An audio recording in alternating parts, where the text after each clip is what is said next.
In every nation there are men who rule from the shadows, not presidents, not ministers, but connectors.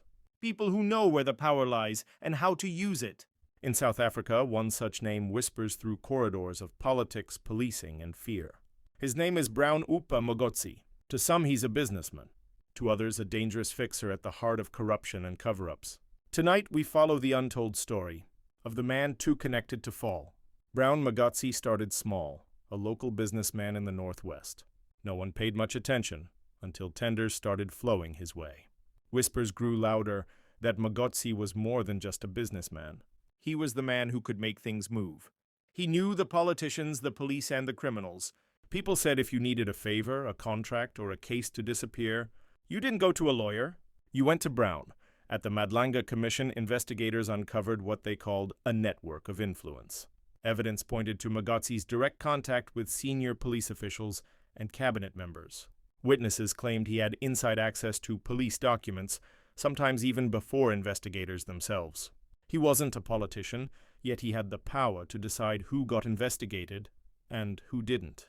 Some said he acted like a gatekeeper, controlling access to those in power. Others described him as a broker of secrets, a man who dealt in information.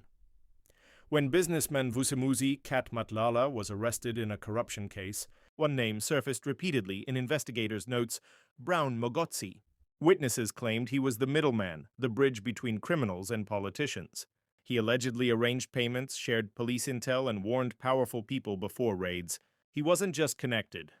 He was embedded. Inside the Madlanga Commission, investigators read from WhatsApp logs and leaked voice notes. Evidence showed Brown Mogotsi communicating with senior officers about ongoing investigations. Some messages hinted at bribes, others at protection deals. A witness told the commission, if your case lands on Mogotsi's desk, it either vanishes or explodes. The evidence was clear. Mogotsi was no ordinary businessman. He was operating from within the system. When Mogotsi's name reached the ANC's national leadership, Fikile Mbalula stepped forward. He told reporters that Brown Mogotsi is not an ANC member. His membership, Mbalula said, had expired. We will not respond to Brown Mogotsi, Mbalula said. He is not an ANC member, and we will not be drawn into his matters. But political analysts saw something deeper. They asked, why respond at all if the man was truly irrelevant?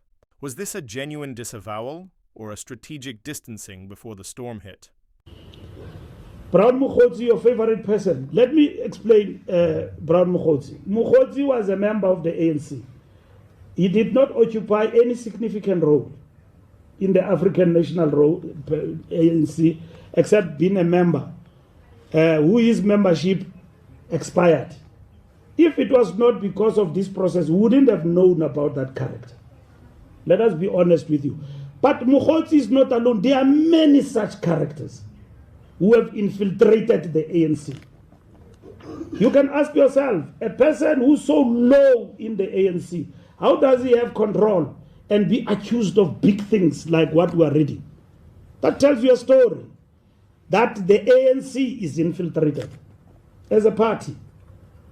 And that is why we say, keep the cycle bigger, but know your cycle as a leader. Do not just follow everyone, leadership. There is a new terminology. It has moved from comradeship, comrade, to leadership. Somebody just look at you in the face, leader, my leader, leadership. And then you feel good. Hey, I'm being called leader. This person does not even know me. There are people who are saying it out of respect. Tina, when we grew up in the ANC, our leaders was Oliver Tambo, Thabo Mbeki, Jacob Zuma. Those were our leaders, and those who were in prison, Mandela. This thing of being called a leader by privilege, of being elected in a conference, your faction, and then you can be changed. Our leaders are permanent. My leader is Mandela. You can't change it. Because Mandela went to the grave, tried and tested. Me now I can still commit mistakes. You're still going to say my leader. You can't. The leader is the ANC. And then these people go around, my leader, leadership, and all of that, and so on. They drive a microbus there, Viano, January 8, up and down. Whatever the leader wants, he gets. Whatever the leader wants, my leader. Everything's are happening. You don't know these people. The next thing, boom, we're being shouted about Brown Mogotsi. Who's this guy? He speaks about the ANC like he's a trident. He even sent me a message here. He sent me a message. I don't know where does he get my number. I don't care. I won't respond to him.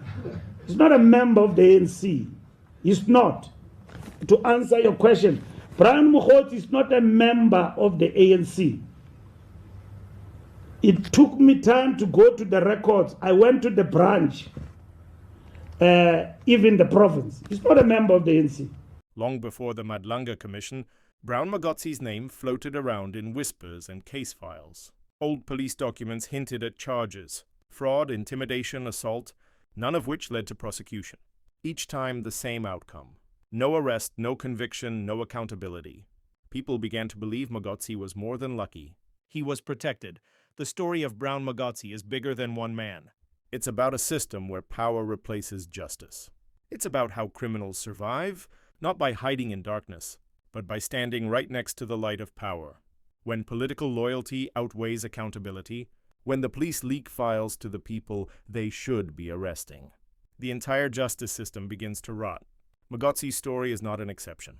It's the symptom of something much deeper, a culture of impunity that has haunted South Africa since the days of state capture. As of now, Brown Mogotsi remains free. No charges, no warrants.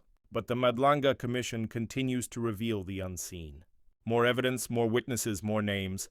If justice finally catches up, this could expose one of the deepest political networks since state capture.